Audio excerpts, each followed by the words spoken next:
नमस्कार दोस्तों, मैं रवि रंजन स्वागत करता हूं ITI technical information YouTube channel पे।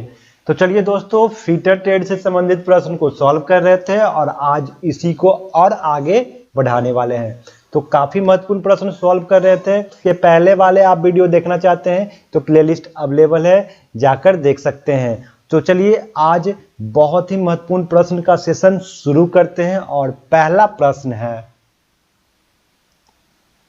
Why foundation bolt are essential to machine? Machine के लिए फाउंडेशन बोल्ट क्यों आवश्यक है? तो मशीन इंस्टॉल किए जाते हैं, असेंबल किए जाते हैं, तो उसके लिए फाउंडेशन बोल्ट की आवश्यकता पड़ती है। तो फाउंडेशन बोल्ट की आवश्यकता क्यों पड़ती है? तो आइए ऑप्शन देखिए।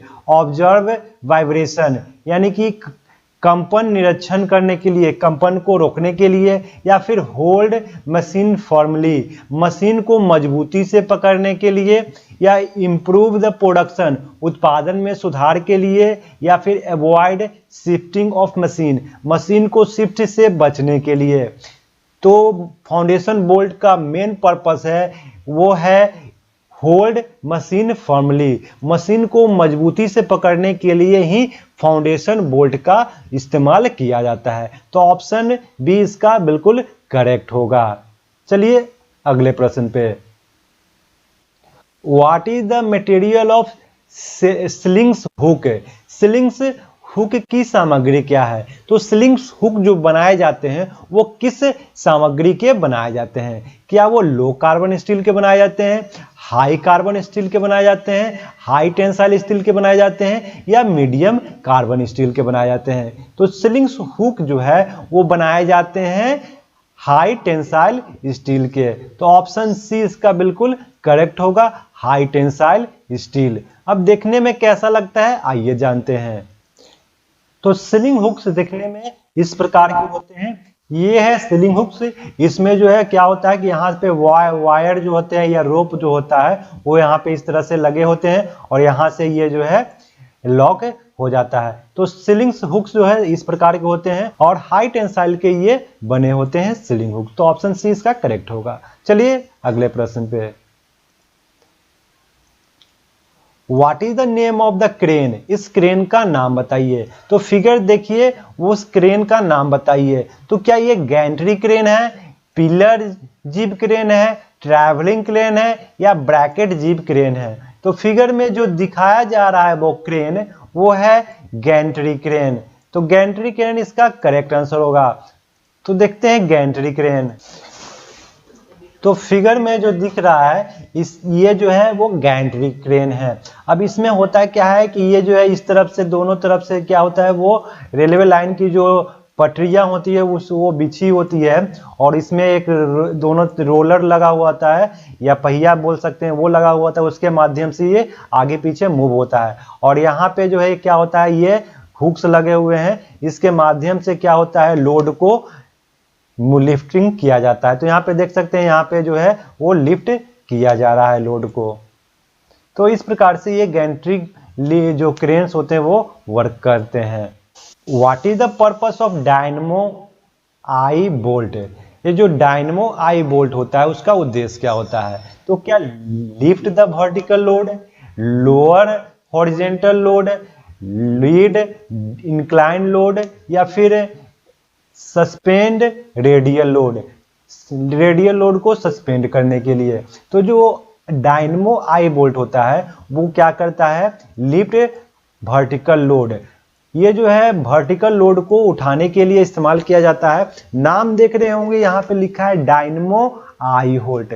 तो आप देखते होंगे डायनमो जो जनरेटर में इस्तेमाल किया जाता है डायनमो, उसमें एक हुक लगा होता है तो वो लिफ्ट करने के लिए लगाया जाता है। तो वो हुक जो होता है वो किस प्रकार के होते हैं? देखिए डायनमो आई बोल्ट वो दिखने में इस प्रकार से होते हैं और इसमें जो है वर्टिकल लोड इसमें फंसा करके इस्तेमाल किया जाता है। यहाँ पे जो है वो जो है इसके माध्यम से होल्ड करके इसको लिफ्ट किया जाता है वर्टिकल रूप में। तो ये है डायनमो आई बोल्ट। चलिए अगले प्रश्न पे। Which crane consists of bridge constructed girder supporting a traveling host?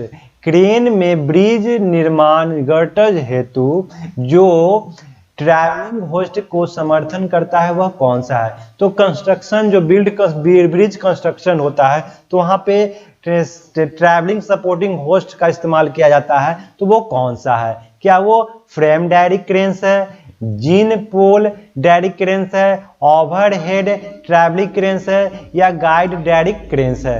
तो इस प्रश्न का करेक्ट आंसर होगा option c, overhead travelling crane. Overhead travelling crane के माध्यम से जो है वो जो है ब्रिज कंस्ट्रक्शन में इस्तेमाल किया जाता है, तो सी करेक्ट आंसर होगा। अब ये ओवरहेड क्रेन्स दिखने में कैसा लगता है? तो ये जो है देखिए, ये आपके सिर के ऊपर जो है ये जो क्रेन का जो दिख रहा है वो है ओवरहेड क्रेन। ये जो इसलिए बोला जाता है कि ये सिर के ऊपर में होता है, इसलिए इसे कहा जाता है ओवरहेड क्रेन।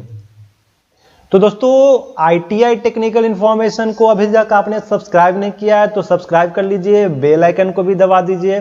वीडियो अच्छा लग रहा होगा लाइक और शेयर भी कर दीजिए। और चलिए अगले प्रश्न पे, what is the purpose of using lubricant? स्नेह का उपयोग करने का उद्देश्य क्या है? तो लुब्रिकेंट इस्तेमाल किए जाते हैं तो उसका उद्देश्य क्या होता है? तो आइए जानते हैं। क्या इंक्रीज द फ्रिक्शन, फ्रिक्शन बढ़ाने के लिए, रिड्यूस फ्रिक्शन घर्षण कम करने के लिए, increase the loading capacity loading क्षमता बढ़ाने के लिए, या फिर increase the speed of moving element जो मूविंग एलिमेंट होते हैं उसकी गति को बढ़ाने के लिए? क्या? तो अकॉर्डिंग टू ऑप्शन इसका करेक्ट होगा रिड्यूस फ्रिक्शन। फ्रिक्शन को कम करने के लिए ही लुब्रिकेशन का इस्तेमाल किया जाता है, तो बी इसका बिल्कुल करेक्ट आंसर होगा। तो चलिए अगले प्रश्न पे,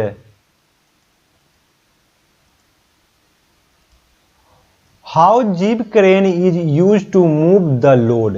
ये जो जीव क्रेन होता है वो भार को स्थानांतरित करने के लिए जीव क्रेन का उपयोग किया जाता है। तो वो किस प्रकार के लोड को स्थानांतरित करते हैं ये प्रश्न में पूछा गया है। क्या वो रेडियल लोड को उठाता है, वर्टिकल लोड को उठाता है, या फिर हॉरिजेंटल लोड, या इंक्लाइंड एंगल लोड? जीव क्रेन जो है वो लोड उठाता है, वो हॉरिजेंटल लोड उठाता है। तो इस प्रश्न का करेक्ट आंसर होगा ऑप्शन सी, हॉरिजेंटली लोड।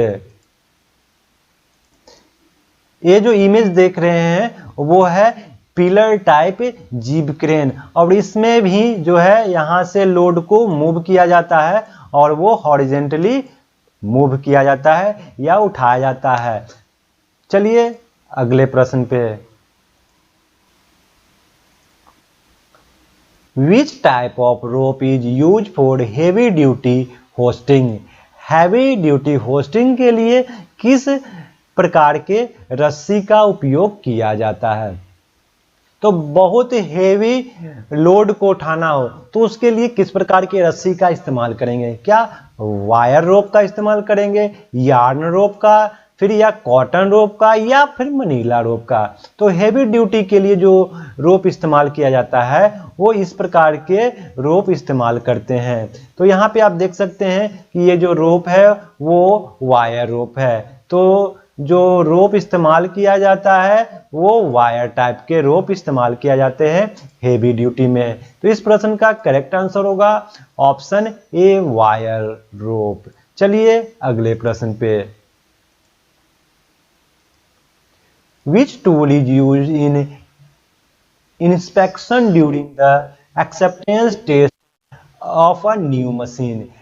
मशीनों को स्वीकृत परीक्षणों के दौरान में परीक्षण निरीक्षण करने के लिए किस उपकरण का उपयोग किया जाता है? तो जो नए मशीन होते हैं उसको जांचने के लिए किस प्रकार के टूल का इस्तेमाल किया जाता है? क्या वो स्टील रूल के द्वारा, प्लम्ब बॉब, या फिर ट्राई स्क्वायर, या फिर टेस्ट मैनुअल? तो नई मशीनों को जांचने के लिए, निरीक्षण करने के लिए जो टूल्स इस्तेमाल करते हैं वो है टेस्ट मैनुअल। तो ऑप्शन डी इसका बिल्कुल करेक्ट होगा, टेस्ट मैनुअल। दोस्तों टेस्ट मैनुअल जो होते हैं वो टू टाइप्स के होते हैं, एक हॉलो टाइप के टेस्ट मैनुअल और एक सॉलिड टाइप के टेस्ट मैनुअल होते हैं। अब टेस्ट मैनुअल दिखने में कैसे होते हैं ये देख लीजिए। टेस्ट मैनुअल ये फिगर जो है वो टेस्ट मिनरल का है। यहाँ पे दिख सकते हैं ये टेस्ट मिनरल है जो ISO के अनुसार टेपर्ड होते हैं, तो ये टेस्ट मिनरल का फिगर है। तो प्रश्न के अनुसार जो है वो टेस्ट मिनरल आपका बिल्कुल करेक्ट आंसर होगा। तो दोस्तों यदि सेशन आपको अच्छा लग रहा होगा, प्रश्न का सीरीज अच्छा लग रहा होगा, तो वीडियो को लाइक और शेयर तो जरूर कर दीजिएगा। और यदि आप चैनल पर नए हैं तो चैनल को सब्सक्राइब कर दीजिएगा। पुराने हैं तो बेल आइकन को भी दबा दीजिए ताकि आपको इसका नोटिफिकेशन मिलता रहे। तो चलिए फिर मिलते हैं इसी प्रकार के नए सेशन में, तब तक के लिए जय हिंद।